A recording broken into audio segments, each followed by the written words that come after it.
धीरूभाई अंबानी का ये कहना था कि आप अपने सपने तभी पूरा कर सकते हो जब आप सपने देखते हो। मेहनत और लगन के साथ काम करने पर आपको कामयाबी जरूर मिलेगी। वही धीरूभाई अंबानी जिन्होंने रिलायंस जैसी बड़ी कंपनी की शुरुआत की, वही धीरूभाई अंबानी जिन्होंने एक बार इंडिया की इज्जत बचाई, क्रिकेट वर्ल्ड कप 98-74 स्पॉन्सर किया। वही धीरूभाई अंबानी जो एक साधारण परिवार से आए थे, लेकिन अपनी मेहनत के दम पर 2002 में पूरी दुनिया में 138 में सबसे अमीर इंसान बने और आज इसकी बेटे इंडिया के सबसे अमीर इंसान है और वर्ल्ड के 10 में सबसे अमीर इंसान है। आज मैं इस वीडियो में आपको बताऊंगा कि कैसे धीरूभाई अंबानी ने अपने बलबूते पर अपना इतना बड़ा बिजनेस एम्पायर खड़ा किया और उसकी जिंदगी से आज की जनरेशन यानी कि हम जैसे लोग क्या सीख सकते हैं। वीडियो को अंत तक जरूर देखना। धीरूभाई अंबानी के बारे में ऐसी बातें बताने वाला हूँ जो शायद ही आपने कभी सुनी होगी। धीरूभाई अंबानी का जन्म गुजरात के चोरवाड गाँव में हुआ। 1932 में एक साधारण परिवार में हुआ था। आपको शायद यह पता ना हो कि धीरूभाई अंबानी का रियल नाम क्या है। इसका असली नाम धीरजलाल हीराचंद अंबानी था। छोटी उम्र में धीरूभाई अंबानी को कुछ बड़ा करने का जुनून था। धीरूभाई अंबानी ने 10वीं क्लास तक पढ़ाई की थी और अपने जिंदगी का सबसे पहला बिजनेस इन्होंने पकौड़े बेचने से शुरू किया था, क्योंकि वो मानते थे कि कोई भी काम छोटा नहीं होता है और पैसे की बढ़ाई से कोई डायरेक्ट कनेक्शन नहीं है। सिर्फ 16 साल की उम्र में धीरूभाई अंबानी देश के एडवेंचर शहर में चले गए, जहाँ इन्होंने पेट्रोल पंप पर अटेंडेंट की नौकरी की थी।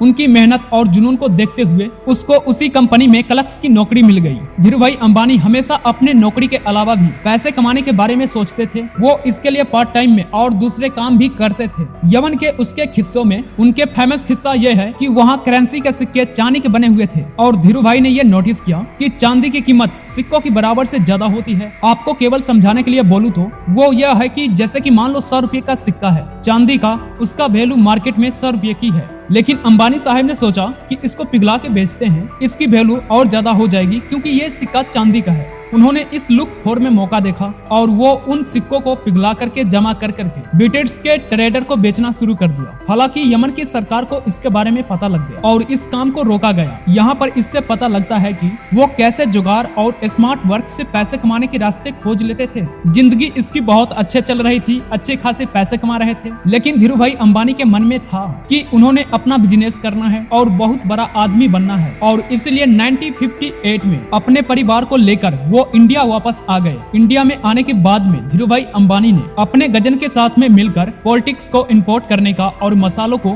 एक्सपोर्ट करने का बिजनेस शुरू किया। हद पार मेहनत इनकी जारी थी। आगे सुनो क्या हुआ। एक बार धीरूभाई अंबानी ने अपने टेक्सटाइल मिल स्टार्ट करने का फैसला किया तो लोगों की सलाह पर पुरानी मशीन और पुराने सेटअप को खरीदने की कोशिश की, लेकिन जब मजा नहीं आया, उनका अनुभव अच्छा नहीं रहा, तो उन्होंने तय किया कि जब कुछ मैं बनाऊंगा तो मैं हमेशा सबसे अच्छी और बेस्ट टेक्नोलॉजी का यूज करूंगा। और फिर यार 1968 में चाहे उसके लिए मुझे कोई भी कीमत चुकाना पड़े, उन्होंने अपने गजीन से अपनी पार्टनरशिप खत्म करके अपनी दिल की आवाज सुन करके यार 1966 में बंबई में रिलायंस कमर्शियल कॉर्पोरेशन की शुरुआत की, जो बाद में 1973 को रिलायंस इंडस्ट्री बना। 1966 में जब उन्होंने अपना बिजनेस बंबई में सेटअप किया तो उन्होंने पहला फोकस मसालों के ट्रेडिंग पर रखा और अपने कॉन्टेक्ट्स को यूज करके उसके जरिए अपने बिजनेस को ग्रो करते गए। धीरूभाई अंबानी के बिजनेस की जर्नी के बारे में एक बहुत बड़ी लर्निंग है, इंटरेस्टिंग कहानी है। जब वो मसालों को ट्रेडिंग एक्सपोर्ट का काम करते थे तो धीरे धीरे वो अपने अरब लाइन के लिए वो हर चीज एक्सपोर्ट करने लगे। इंडिया से सप्लाई करने लगे अदरवाइज कंट्री में जो अरब को इंडिया से चाहिए होती थी। एक बार उन्हें बहुत बड़ा ऑर्डर मिला और जिसमें उसको खाद एक्सपोर्ट करने के लिए, और ये काफी बड़ा ऑर्डर था। सबने कहा इतनी सारे खाद